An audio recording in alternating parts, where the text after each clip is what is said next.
Assalamualaikum warahmatullahi wabarakatuh. Perkenalkan, nama saya Mutiara Syala Azhara dengan NIM 33030230166. Di sini saya akan memaparkan materi tentang upaya perlindungan hukum terhadap masyarakat.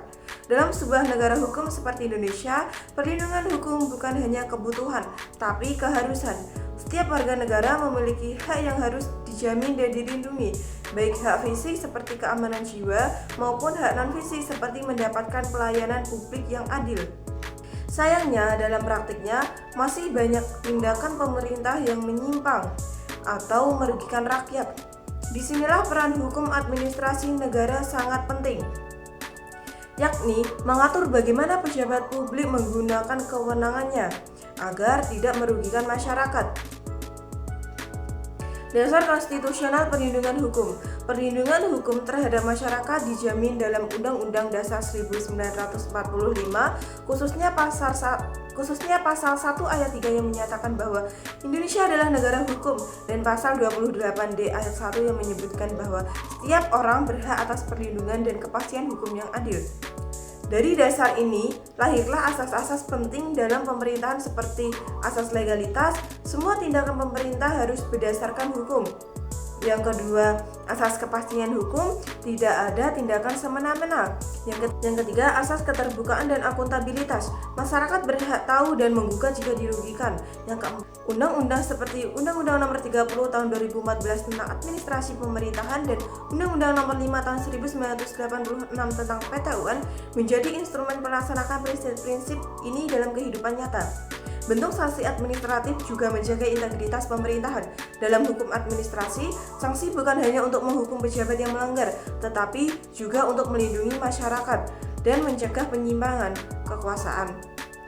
Beberapa sanksi administratif meliputi teguran tertulis dan penundaan kenaikan pangkat untuk pelanggaran ringan, pemberhentian sementara atau tidak hormat untuk pelanggaran berat, seperti korupsi atau penyalahgunaan wewenang, ganti rugi jika pejabat menyebabkan kerugian negara, bahkan bisa berlanjut ke sanksi pidana jika pelanggaran masuk ke wilayah hukum pidana seperti suap atau gratifikasi. Jadi keberadaan sanksi ini merupakan jaminan bahwa tidak ada kekuasaan yang tidak bisa dikontrol. PTUN, tempat masyarakat menggugat tindakan pemerintah. PTUN adalah tempat masyarakat menggugat tindakan pemerintah. Nah, ketika masyarakat merasa dirugikan oleh keputusan pemerintah, kemana mereka harus mengadu? Jawabannya adalah ke PTUN atau Pengadilan Tata Usaha Negara. PTUN berfungsi mengadili sengketa antara warga negara dan pemerintahan, khususnya dalam hal keputusan tata usaha negara atau KTUN, yaitu keputusan yang konkret, individual, final, dan berdampak hukum bagi warga. Misalnya, pencabutan izin usaha tanpa alasan, pemecatan ASN secara sepihak, atau penolakan layanan publik tanpa dasar hukum. Masyarakat bisa mengajukan gugatan ke PTUN jika merasa dirugikan dalam waktu maksimal 90 hari sejak keputusan diketahui dengan menyertakan bukti kerugian. Subjek dan objek dalam sengketa PTUN. Dalam gugatan PTUN ada dua unsur penting. Subjek yaitu pihak-pihak dalam sengketa, penggugat atau masyarakat, dan tergugat atau pejabat negara. Objek yaitu KTUN yang dipermasalahkan. Tanpa kedua unsur ini, gugatan akan ditolak. Oleh karena itu, penting bagi masyarakat untuk memahami apa yang bisa digugat dan siapa yang bisa digugat. Dari kesimpulan materi tersebut bahwa negara hukum harus melindungi rakyatnya.